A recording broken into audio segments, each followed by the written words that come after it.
नमस्कार दोस्तों, स्वागत है आपका दिव्य एग्जाम पर। आइए आपके सामने एक नई टॉपिक के साथ आते हैं।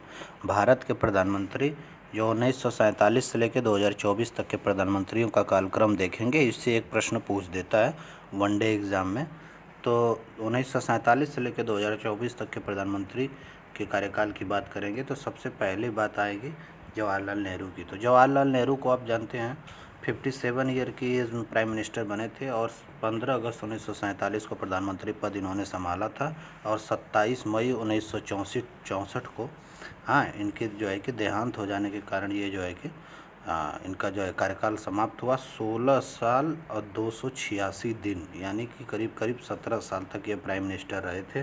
फिर इसके बाद सेकेंड टर्म इनके मरने के तुरंत बाद जो है कि गुलजारी लाल नंदा को प्राइम मिनिस्टर बनाया गया। देखो ये गुलजारी लाल नंदा एक ऐसे प्राइम मिनिस्टर है ना कि जिसको एक तरह से ऐसा माना जाता है कि कोई बड़े प्रधानमंत्री नेहरू के बाद आएंगे, फिर लाल बहादुर शास्त्री की जो है कि आकस्मिक मौत के बाद फिर गुलजारी लाल नंदा आएंगे चौथे नंबर पे।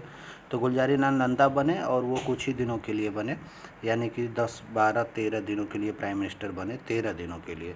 फिर उसके बाद लाल बहादुर शास्त्री आते हैं। लाल बहादुर शास्त्री को प्राइम मिनिस्टर बनाया जाता है। किसान परिवार से जन्मे लाल बहादुर शास्त्री प्राइम मिनिस्टर बनते हैं और ये 2 साल तक, करीब 1 साल 216 दिन तक प्राइम मिनिस्टर रहते हैं। चौथे नंबर पर फिर इनकी आकस्मिक डेथ हो जाती है, आप जानते हैं।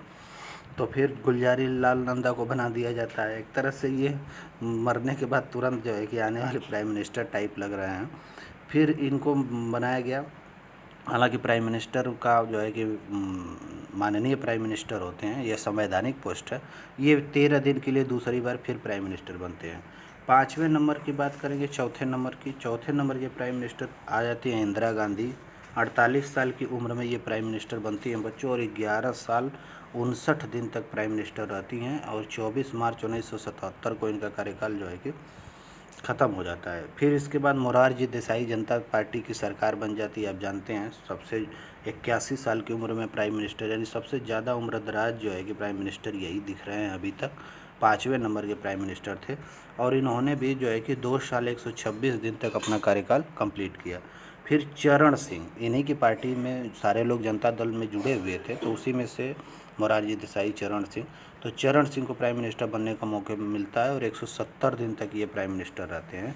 फिर दोबारा इंदिरा गांधी चुनाव जीत जाती हैं और इंदिरा गांधी फिर जो है कि आते हैं सेकेंड बार प्राइम मिनिस्टर बन के, और 4 साल 291 दिन तक प्राइम मिनिस्टर रहती हैं, 31 अक्टूबर 1984 तक। इसके बाद इनकी डेथ हो जाने के बाद आप जानते हैं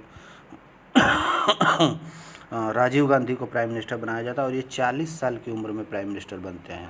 सोचो, सबसे कम उम्र के प्राइम मिनिस्टर यही रहे। 40 साल 72 दिन की इनकी एज थी और ये प्राइम मिनिस्टर बनते हैं और ये पूरा अपना एक टर्म 5 साल का कंप्लीट करते हैं 1989 तक। 1979 तक प्राइम मिनिस्टर रहते हैं। फिर 9वें नंबर के प्राइम मिनिस्टर बीपी सिंह बनते हैं। बीपी सिंह, विश्वनाथ प्रताप सिंह, यानी कि तमाम गठबंधनों की सरकार बनती है और 58 साल के बीपी सिंह प्राइम मिनिस्टर बनते हैं और ये जो है कि 343 दिन यानी करीब करीब 1 साल प्राइम मिनिस्टर रहते हैं। इनके बाद 10वें नंबर पे आते हैं चंद्रशेखर।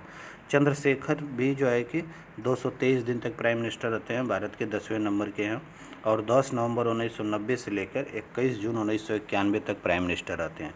पीवी नरसिम्हा राव, इनकी सरकार जिनमें जो है कि आर्थिक उदारीकरण हुआ था, एलपीजी मॉडल अपनाया था देश ने, 69 साल की उम्र में प्राइम मिनिस्टर बनते हैं और 4 साल 330 दिन तक प्राइम मिनिस्टर रहते हैं 1996 तक, यानी कि करीब करीब एक टर्म इन्होंने पूरा किया। फिर अटल बिहारी वाजपेयी का नंबर आता है और ये मात्र 16 दिन के लिए पहली बार प्राइम मिनिस्टर बनते हैं, मई 1996 से 1 जून 1996 तक। अपना बहुमत सिद्ध नहीं कर पाते हैं लोकसभा में, इसलिए इनको जो है कि हटना पड़ता है। फिर एचडी देवगौड़ा की सरकार बनती है और ये जो है कि 324 दिन तक, ये भी करीब करीब 1 साल के करीब ही प्राइम मिनिस्टर रहते हैं। फिर चुनाव कराना पड़ता है और इंद्र कुमार गुजराल नए प्राइम मिनिस्टर बन के आते हैं, ये भी 1 साल तक ही रहते हैं और 1997 से 1998 तक सरकार चलती है। फिर अटल बिहारी वाजपेयी का टर्म आता है, 73 साल की उम्र में जो है कि प्राइम मिनिस्टर बनते हैं और ये 6 साल तक अपना कार्यकाल कंप्लीट करते हैं, यानी एक टर्म के बाद जो है कि कुछ दिन तक फिर सरकार चलाते हैं, यानी 6 साल तक रहे।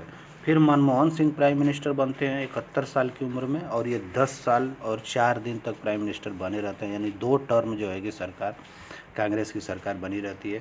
फिर नरेंद्र मोदी प्राइम मिनिस्टर बनते हैं 63 ईयर की एज में बच्चों, यानी कि 64 ईयर की एज में करीब करीब, और ये 10 साल 87 डेज तक प्राइम मिनिस्टर रहते हैं। इसके बाद भी प्राइम नरेंद्र मोदी की सरकार बनी है और अभी भी वो फिलहाल जो है कि क्या है, प्राइम मिनिस्टर है।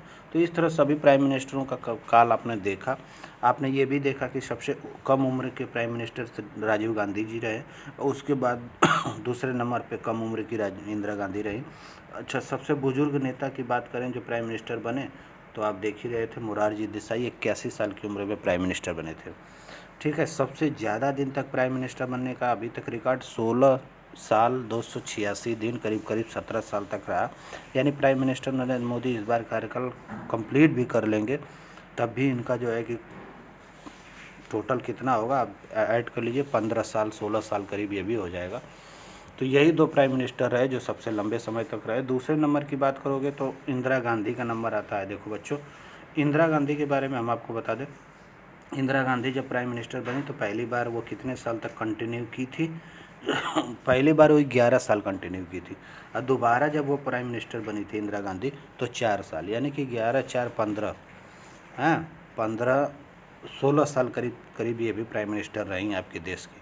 ठीक है, तो इस तरह से प्राइम मिनिस्टर का ये टर्म कंप्लीट हुआ। आप इसको देख लीजिए और लाइक करिए, शेयर करते रहिए वीडियो को। Thank you so much.